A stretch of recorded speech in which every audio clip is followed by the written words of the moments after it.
Bienvenidos a Casa de Oración Puerta al Cielo, Yucatán. Irnos en ciertos momentos, en ciertas experiencias, hasta a personas o hasta situaciones. La palabra del Señor dice, les refirió otra parábola, porque en esta parte del ministerio de Jesús, Él compartía muchas parábolas con las personas. Dice, el reino de los cielos es semejante a un hombre que sembró buena semilla en su campo. Pero mientras dormían los hombres, vino su enemigo y sembró cizaña entre el trigo y se fue. Y cuando salió la hierba y dio fruto, entonces apareció también la cizaña. Vinieron entonces los siervos del padre de familia y le dijeron, Señor, ¿no sembraste buena semilla en tu campo? ¿De dónde pues tienes cizaña? Él les dijo, un enemigo ha hecho esto. Y los siervos le dijeron, ¿quieres pues que vayamos y la arranquemos? Él les dijo, no sea que al arrancar la cizaña, arranquen también con ella el trigo. Dejen crecer juntamente lo uno y lo otro hasta la siega, y al tiempo de la siega yo diré a los segadores, recoged primero la cizaña, átenla en manojos para quemarla, pero recojan el trigo en mi granero. Oremos, Padre, en esta mañana. Te agradecemos la oportunidad que tenemos de adorar tu nombre, de exaltarte. Lo hemos hecho a través del canto, a través de este tiempo, Señor, en donde estamos adorándote. Nuestros labios se abren, Señor, para expresar el amor que tenemos por ti desde lo profundo de nuestro corazón. Pero también, Señor, es un tiempo en donde te pedimos que tu Espíritu Santo hable a la mente, al corazón de cada uno de tus hijos. Que tú seas ministrando, Señor, a través de mí. Que tú seas hablando, Padre, por mí. Que yo sea solamente un instrumento en tus manos para hablar a cada uno de tus hijos, a tu iglesia, Señor, que te necesita, que necesita de una orientación tuya, de una palabra tuya, Dios, que traiga un cambio, una transformación en su manera de pensar y en su manera de actuar. En el nombre de Jesús, muchas gracias. Amén. Las parábolas, así como esta parábola que acabamos de leer del trigo y la cizaña, y si nosotros vemos otras parábolas más que están a continuar antes y después de esta misma parábola, pues en realidad tienen un propósito. Y José Martínez, en su libro de hermenéutica bíblica, habla y dice que uno de los propósitos de las parábolas es enseñarnos, traernos verdades espirituales por medio de ciertas cosas, de ciertas verdades de la vida real. Y por eso muchas veces se confunde con las metáforas, se confunde con las analogías. Pero en realidad una parábola trae siempre una verdad espiritual profunda. No solamente es un aspecto práctico para la vida, sino que también trae una verdad espiritual. Algunos no aceptan el hecho de que trae una verdad espiritual, pero entonces sería tanto como contradecirse con lo que Jesús enseña con respecto a las parábolas. Porque Él habla mucho con respecto a que a la gente había que hablarles a algunos por parábolas. Si nosotros vemos allá en Mateo 13:34, dice, todo esto habló Jesús por parábolas a la gente, y sin parábolas no les hablaba, para que se cumpliese lo dicho por el profeta cuando dijo, abriré en parábolas mi boca, declararé cosas escondidas desde la fundación del mundo. Así es de que usted quiere identificar cosas espirituales, aprender sobre cosas espirituales, entonces hay que analizar las diferentes parábolas que Jesús hace referencia.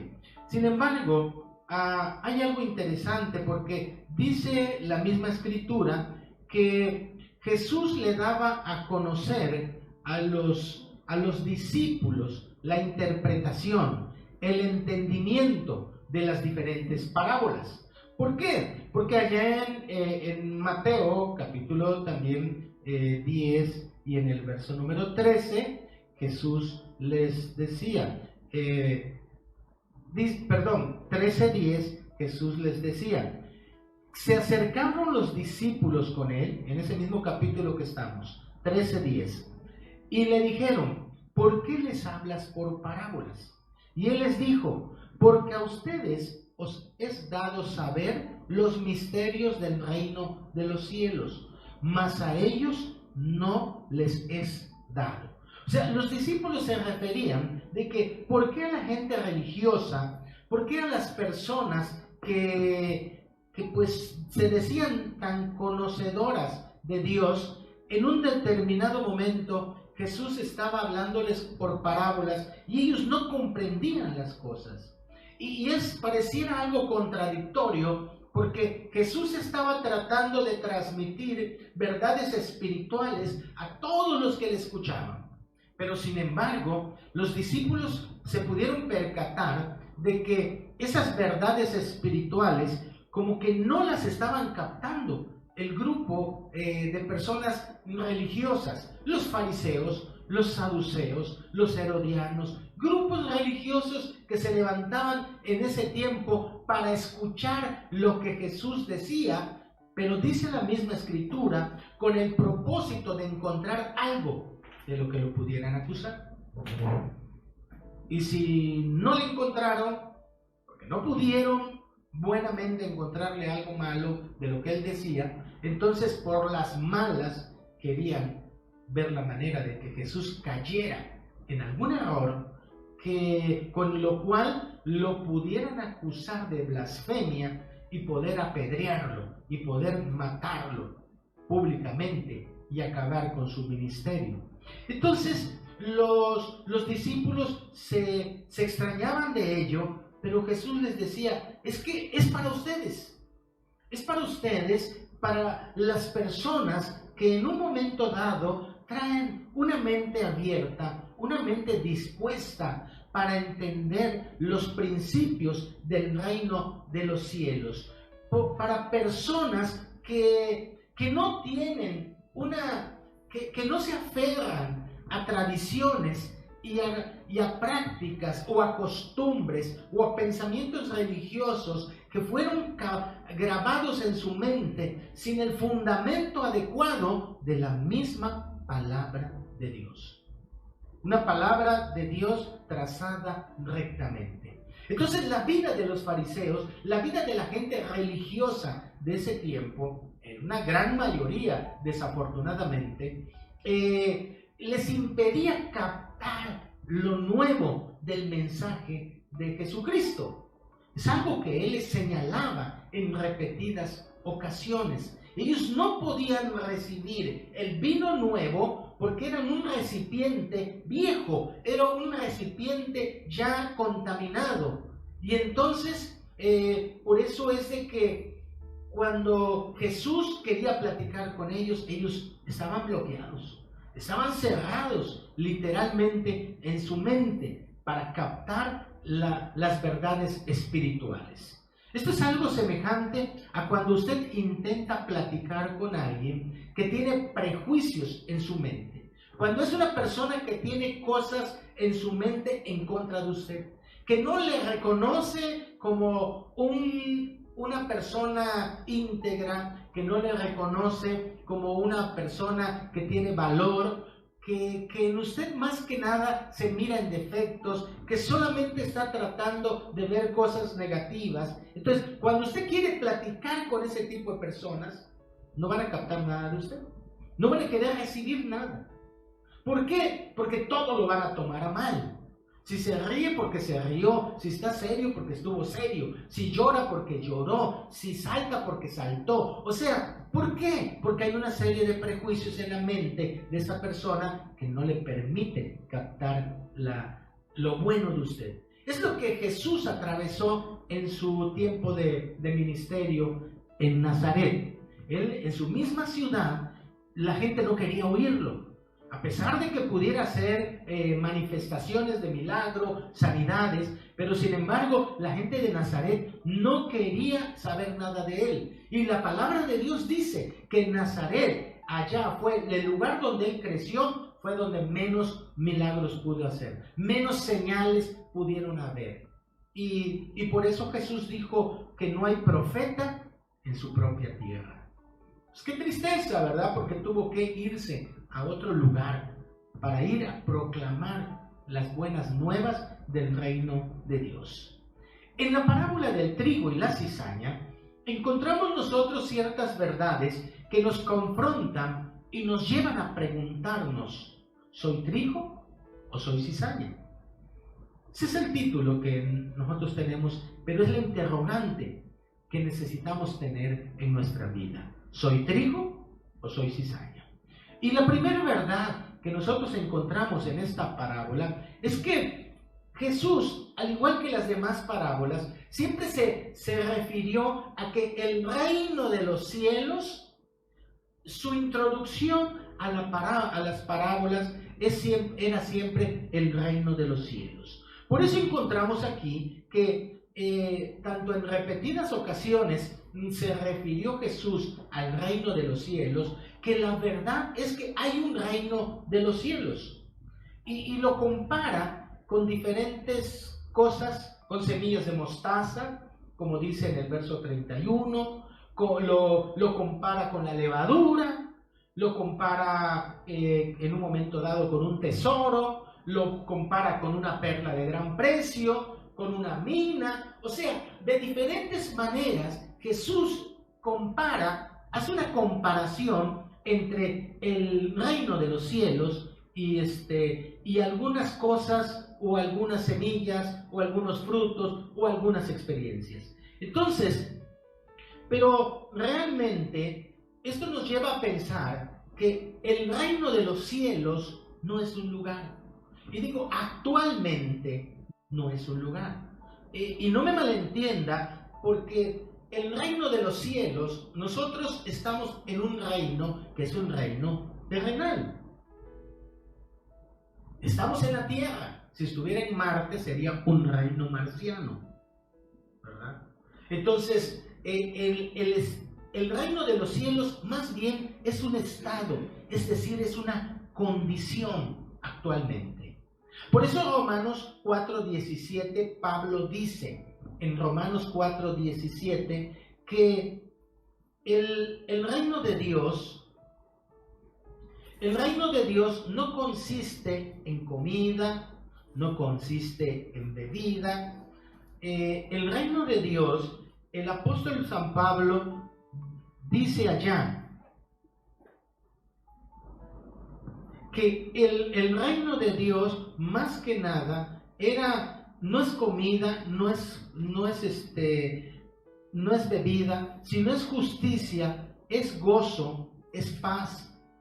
Por lo tanto, en el reino de Dios, el apóstol San Pablo hacía una referencia y dice en 1 Corintios 6:10 que no sabéis, 6:9, 1 Corintios 6:9, no saben que los injustos no heredarán el reino de Dios, porque el reino de Dios tiene condición. Y dice, no se equivoquen, ni los fornicarios, ni los idólatras, ni los adúlteros, ni los afeminados, ni los que se echan con varones, ni los ladrones, ni los ávaros, ni los borrachos, ni los maledicientes, ni los estafadores heredarán el reino de Dios.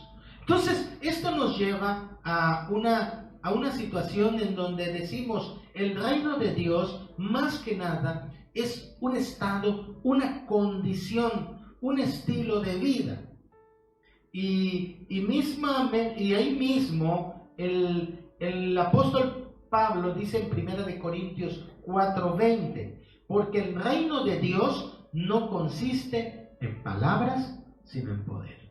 Entonces, hay unas condiciones en las cuales el apóstol Pablo señala que los injustos no heredarían el reino de los cielos. Esto nos lleva a algo que el Señor Jesús declaró.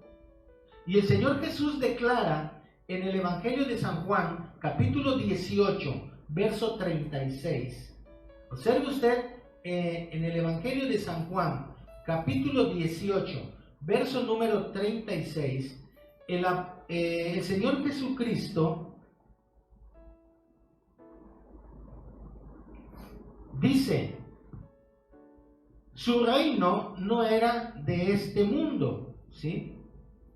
Sino que Él, estando en esta situación,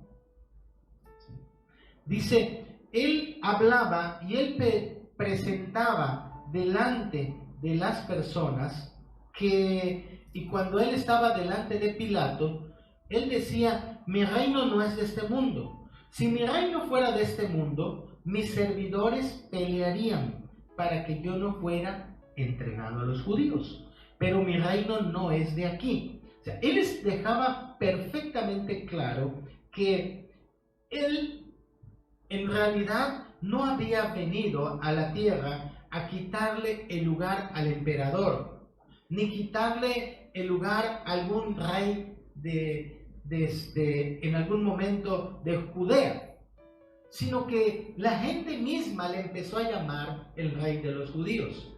Y ciertamente, como hijo de Dios, no solamente el rey de los judíos, sino como el Hijo de Dios, Jesucristo es el rey de toda la humanidad.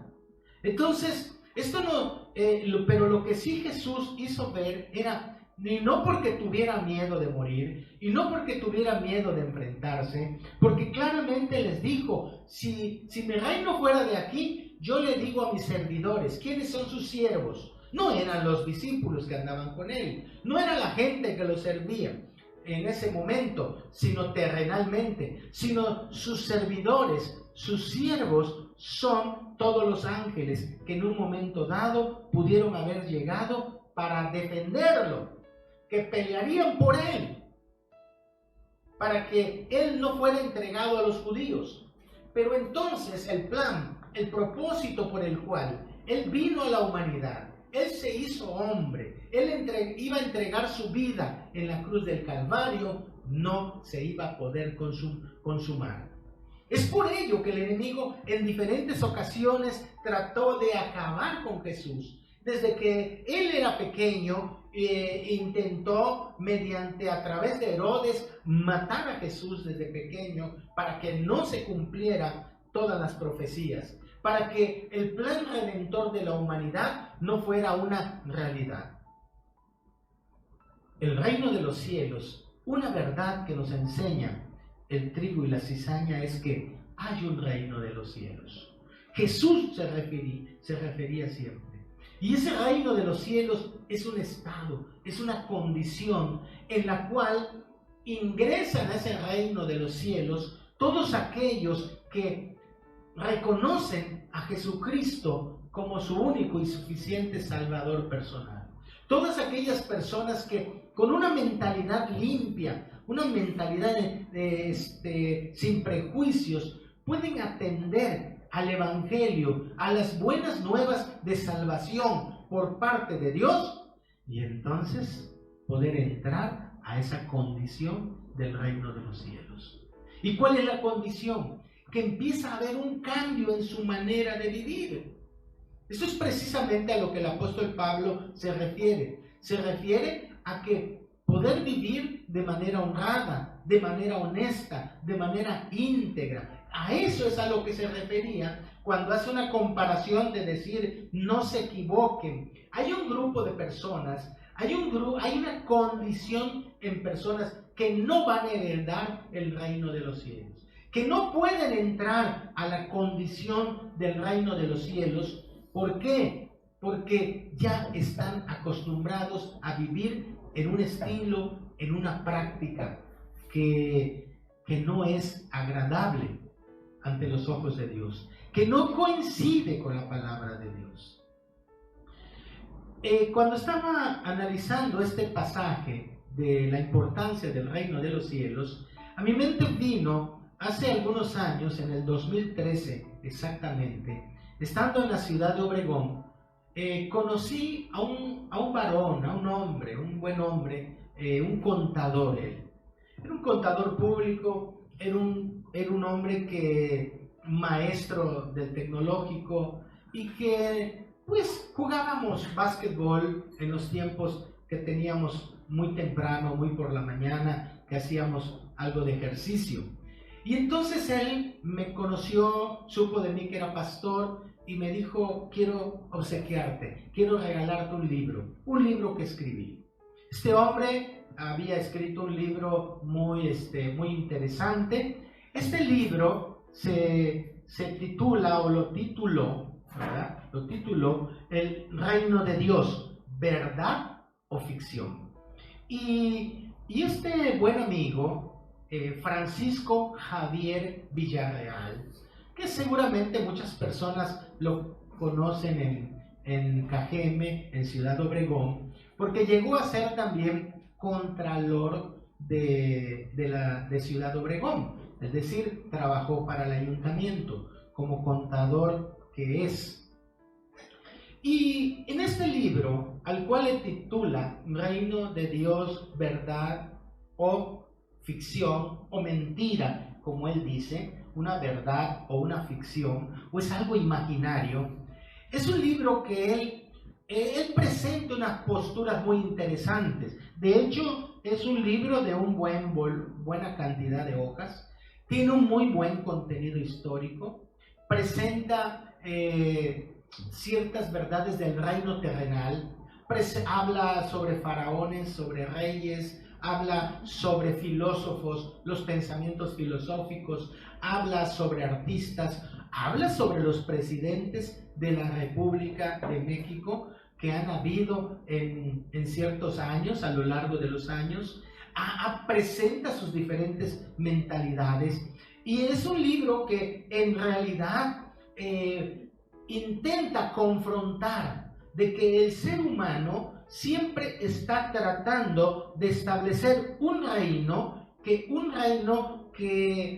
cumpla, que satisfaga las necesidades de las personas, que busca hacer el bien, y que los diferentes reyes, faraones y los diferentes presidentes que han podido haber siempre están tratando o dicen que presentan una situación de ayudar a la gente necesitada, de evitar la corrupción, de apoyar a tanta gente para que se eduque, para que tengan oportunidades de vida, para ser mejores personas, para relacionarse bien los unos con los otros, para mostrar amor entre unos y otros. Entonces hace una referencia y hace un análisis muy interesante en su libro.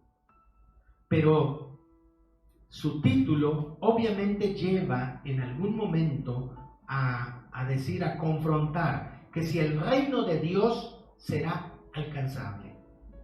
Porque a final de cuentas, al hacer el análisis y al mirar el comportamiento de las diferentes autoridades, de presidentes, y se da cuenta que al final no logran el propósito que el reino de Dios establece en la palabra, que Jesucristo estableció para el reino de Dios. Y por eso, una de sus conclusiones finales como buen cristiano dice: el mejor modelo social de desarrollo para el mundo entero es el reino de los cielos, presentado por Jesucristo.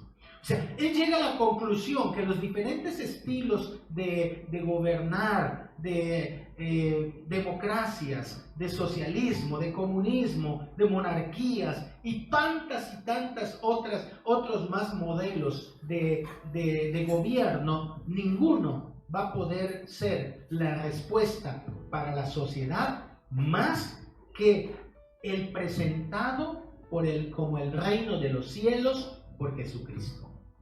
Esa es una gran verdad. Por eso es que es aquí donde extraemos la verdad en la parábola del trigo y la cizaña. Porque siempre nos centramos en que la cizaña pues pudiera ser algo así como que, y lo clasificamos así, dice, es una persona que siembra cizaña. Lo miramos como algo que confronta, que trae una serie es algún personaje, es alguna persona que intenta causar rencillas, divisiones dentro de algún grupo también o una sociedad. Pero aquí nos damos cuenta de una siguiente verdad. La primera es que hay un reino de Dios. Y la segunda es que vivimos en una sociedad donde la apariencia nos engaña. ¿Qué tremenda verdad hay aquí?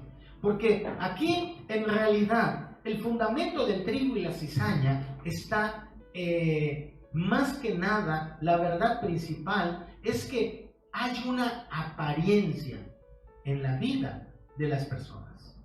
Nuestra sociedad está llena de apariencia porque encontramos educadores con apariencia de buenos educadores. Encontramos políticos con apariencia de buenos políticos. Encontramos ministros, pastores, sacerdotes con apariencia de que son buenos, que son íntegros, pero es un error, es una falsedad.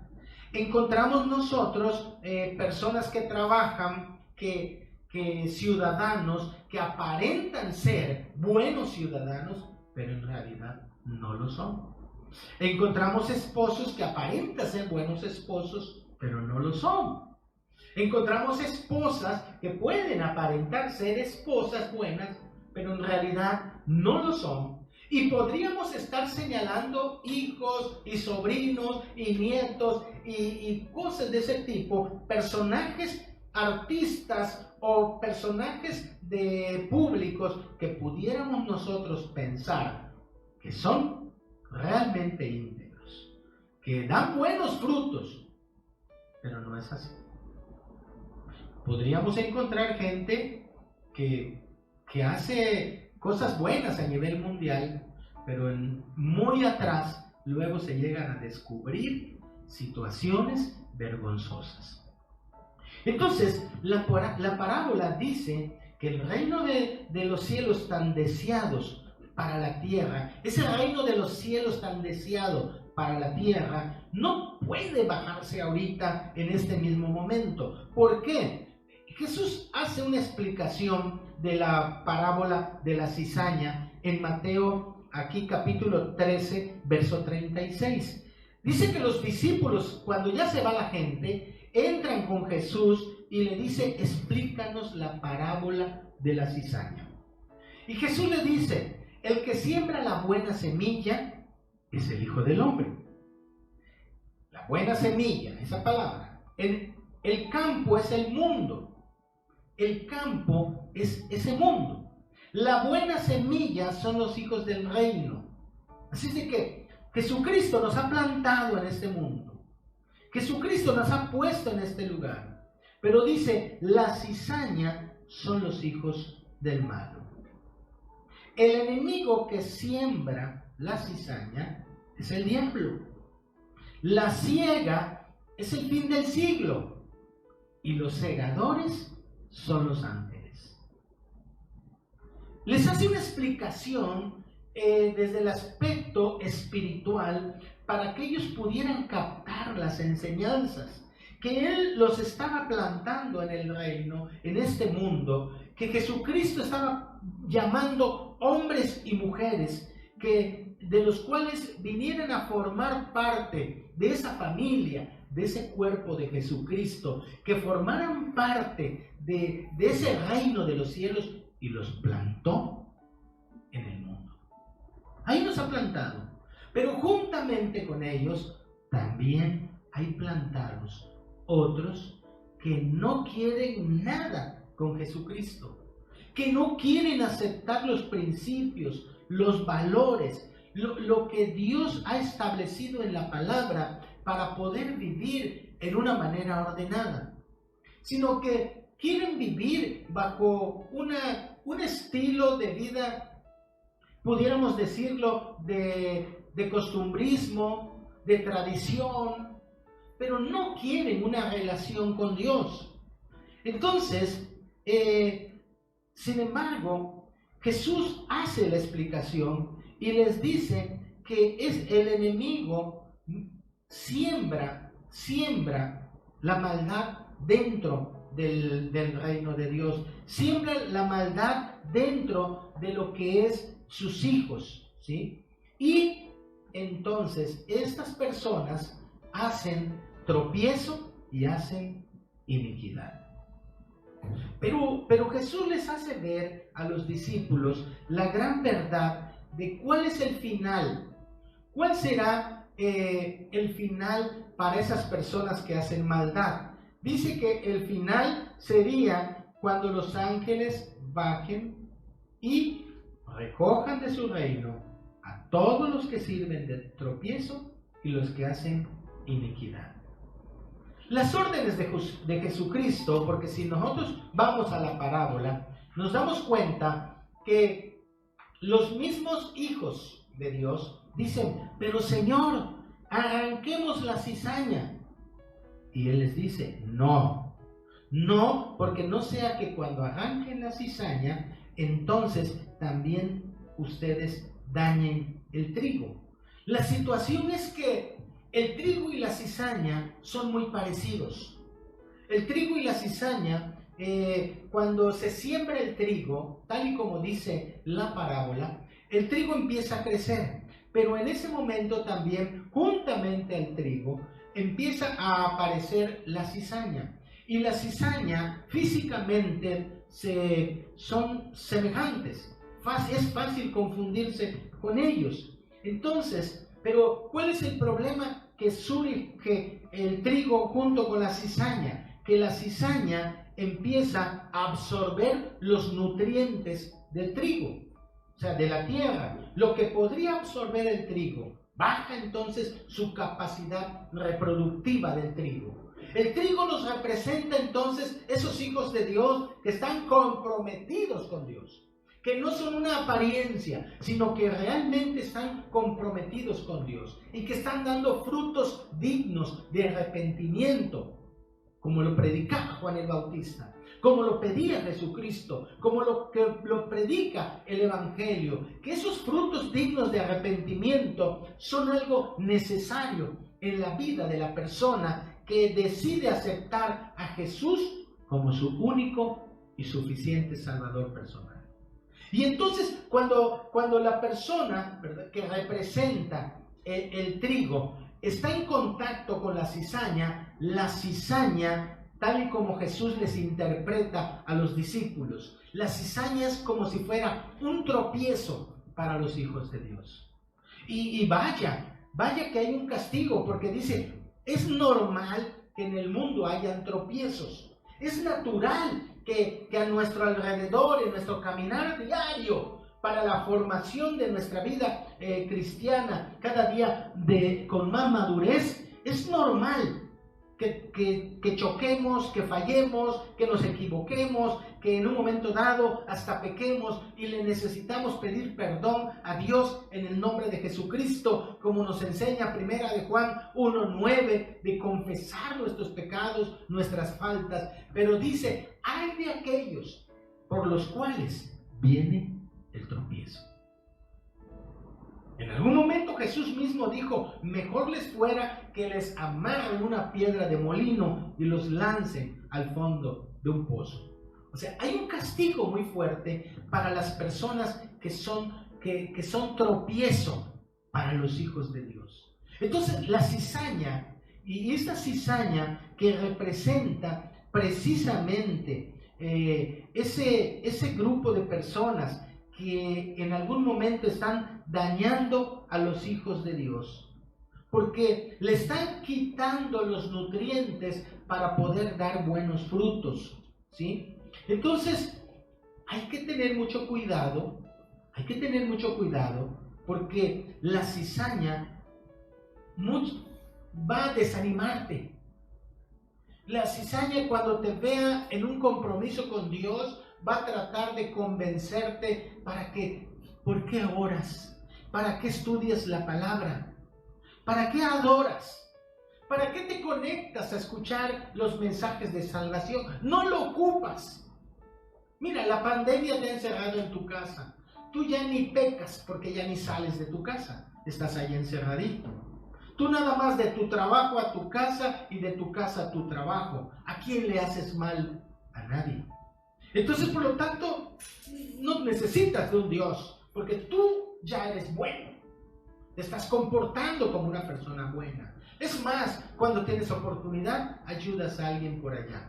Pero has perdido el amor por la lectura de la palabra, por el estudio de la palabra. Has perdido el amor por adorar a Dios, por cantarle. Has perdido el amor por servir a Dios. ¿Por qué? Porque este tiempo que pasa y pasa los meses, han ido enfriando en tu vida y se han llenado tu mente de ciertas situaciones que son cizaña y que está evitando que tú puedas dar buenos frutos.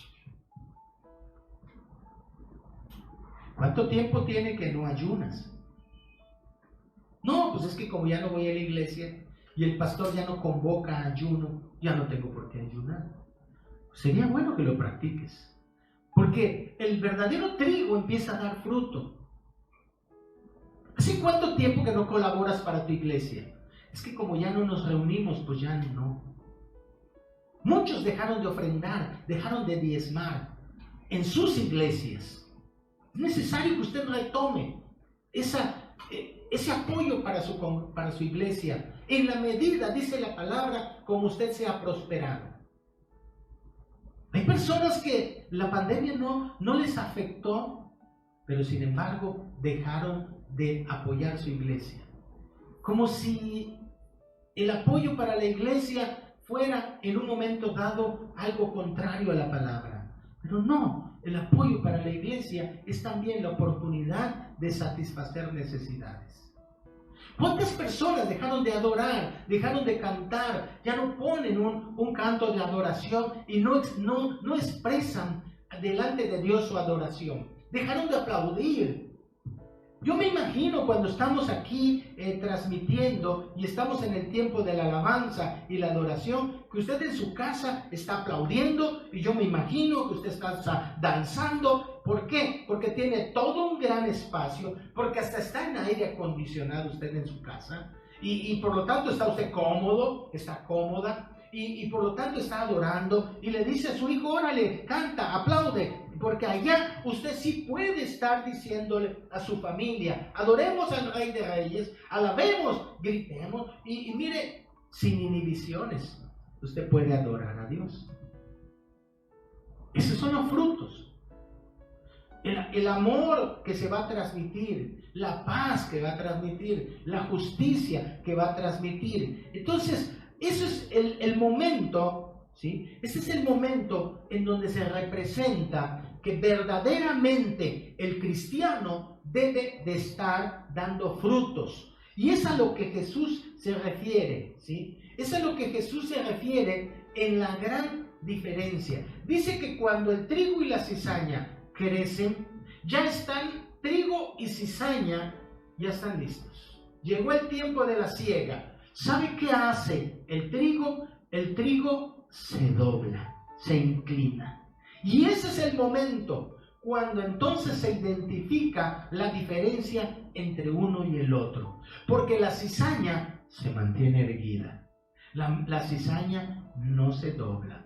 El momento de la siega es el momento cuando el cristiano se humilla delante de Dios, porque es el momento cuando la misma presencia de Dios está. Y mientras tanto, la cizaña no reconoce su necesidad de Dios. Se quiere mantener erguido. Ante los momentos difíciles, ante las situaciones adversas, el trigo se dobla delante de Dios y clama delante de Dios, se postra delante de Dios, alaba a Dios, clama a Dios esperando la respuesta, pero la cizaña no. La cizaña se mantiene erguida, vertical, no se dobla porque dice yo lo puedo, porque dice yo voy a salir, porque dice no necesito de un Dios. Pero es importante que nosotros como el trigo podamos nosotros humillarnos delante de la presencia de Dios y que nosotros podamos entregarle nuestro fruto. No es tiempo de vivir una vida de apariencia cristiana. Es un tiempo en donde Dios nos está permitiendo, nos está dando la oportunidad de estar en la intimidad para que nuestra santidad realmente se haga manifiesta en lo público. Que esa santidad que hay en tu intimidad salga a relucir. Ya no es tiempo de salir con una máscara de santidad, pero que internamente tú ocultas tu verdadera forma de ser.